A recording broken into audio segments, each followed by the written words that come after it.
Hai semua, perkenalkan, nama saya Cakra Aditya dari kelas 1A Teknik Konstruksi Gedung Politeknik Negeri Bandung. Pada video kali ini, saya dan rekan-rekan saya akan menjelaskan apa itu batuan sedimen dan apa saja hal-hal yang bisa kita ketahui dari batuan sedimen ini. Selamat menyaksikan.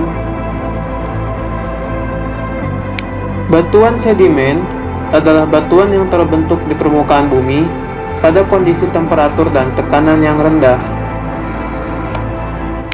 Deposit-deposit dari tanah kerikil, pasir, danau, dan lempung hasil pelapukan dapat menjadi lebih padat karena adanya tekanan lapisan tanah di atasnya dan adanya proses sementasi antara butiran oleh unsur-unsur sementasi seperti oksida besi, kalsit, dolomit, dan kuarts. Unsur-unsur sementasi tersebut biasanya terbawa dalam larutan air tanah. Unsur-unsur tersebut mengisi ruang-ruang di antara butiran dan kemudian membentuk batuan sedimen. Batuan yang terbentuk dengan cara ini disebut dengan batuan sedimen detrital.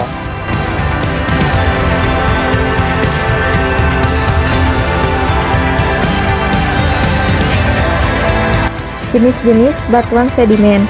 Jenis-jenis batuan sedimen diklasifikasikan berdasarkan tenaga atau medium pengendapannya, berdasarkan tempat pengendapannya, dan berdasarkan cara pengendapannya. Yang pertama, berdasarkan tenaga atau medium pengendapannya. Batuan sedimen dapat dibedakan menjadi sebagai berikut. Yang pertama, batuan sedimen airis atau aeolis, yaitu batuan sedimen yang berasal dari pengendapan angin. Contohnya tanah los, tanah tuf, dan tanah pasir di gurun. Yang kedua, batuan sedimen glasial, yaitu batuan sedimen yang berasal dari pengendapan es atau gletser.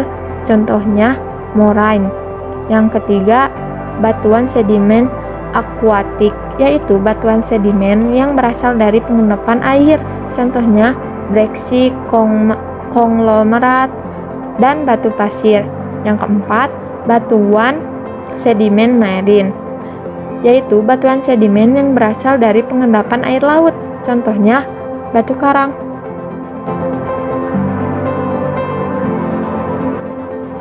Berdasarkan tempat pengendapannya, batuan sedimen dibedakan menjadi sebagai berikut. Yang pertama, batuan sedimen teristis, yaitu batuan sedimen yang diendapkan di darat. Contohnya tanah lus, tanah tuf, dan tanah pasir di gurun. Yang kedua, batuan sedimen limnis atau lacustre, yaitu batuan sedimen yang diendapkan di danau. Contohnya tuf danau dan tanah liat danau. Yang ketiga, batuan sedimen marine atau kontinental, yaitu batuan sedimen yang diendapkan di laut. Contohnya batu karang. Yang keempat, batuan sedimen fluvial, yaitu batuan sedimen yang diendapkan di sungai. Contohnya breksi, konglomerat, dan batu pasir. Yang kelima, batuan sedimen glasikal, yaitu batuan sedimen yang diendapkan di tempat yang terdapat es atau salju. Contohnya moraine.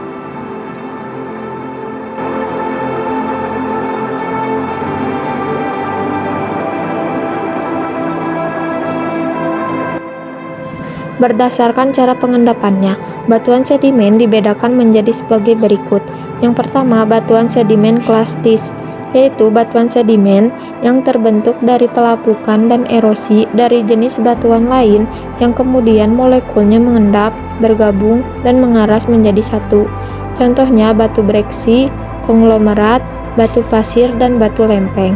Yang kedua, batuan sedimen kimiawi, yaitu batuan sedimen yang terbentuk dari proses pelapukan kimiawi yang kemudian mengalami pemisahan molekul zat. Molekul zat yang terpisah kemudian bersatu dengan molekul zat lain dan akhirnya terbentuklah batuan. Namun, ada yang mengatakan juga bahwa batuan sedimen kimiawi adalah larutan di dalam air dan langsung diendapkan. Contohnya batu gamping, dolomit, dan evaporit. Yang ketiga, batuan sedimen organik, yaitu batuan sedimen yang terbentuk karena kumpulan jasad makhluk hidup yang kemudian menjadi batu.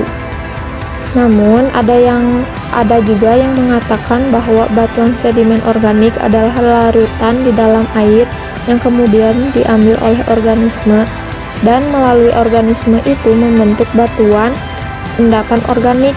Contohnya batuan gamping, terumbu atau rumah binatang, kerang, dan tanah diatomea atau pengendapan unsur silisium karena adanya karbon dioksida dalam air yang banyak diresap oleh ganggang diatomea.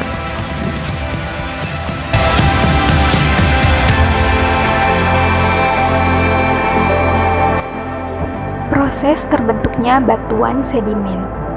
Batuan sedimen terbentuk karena pelapukan mengurangi basa batuan menjadi partikel-partikel yang lebih mudah terangkat oleh angin, air, dan es.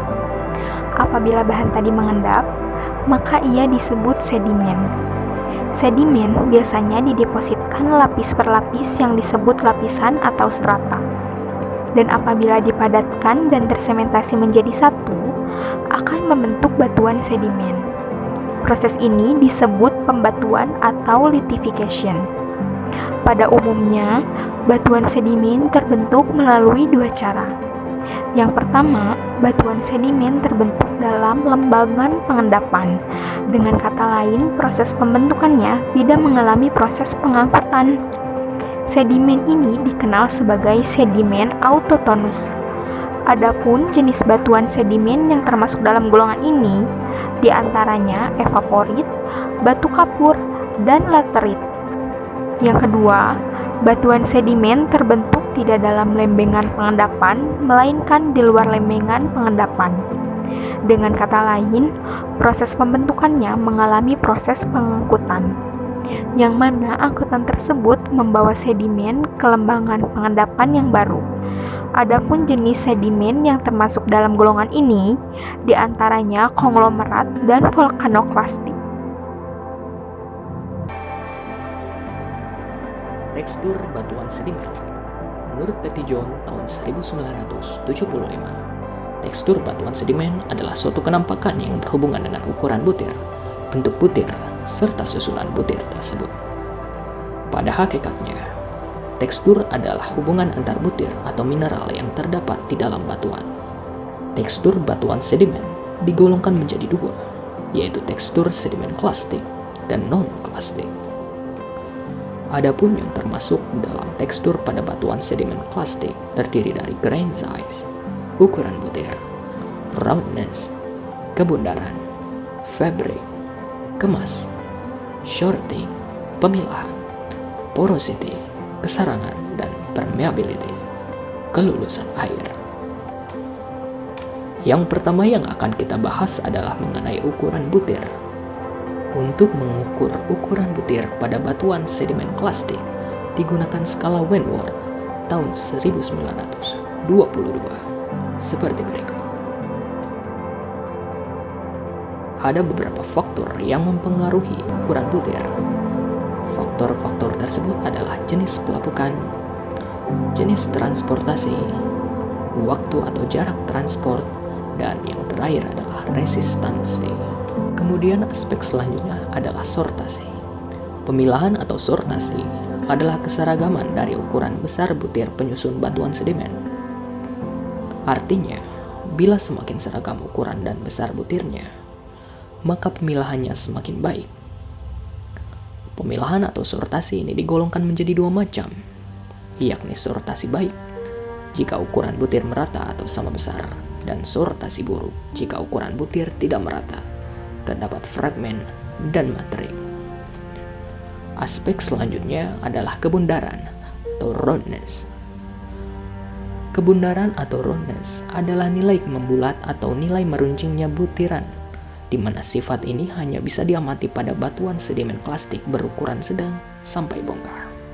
Dalam aspek kebundaran ini, dibagi menjadi 6 tingkatan kategori, yaitu very angular, sangat meruncing, angular, meruncing, subangular, meruncing tanggung, subrounded, membundar tanggung, rounded, membundar, dan yang terakhir adalah well-rounded, sangat membundar.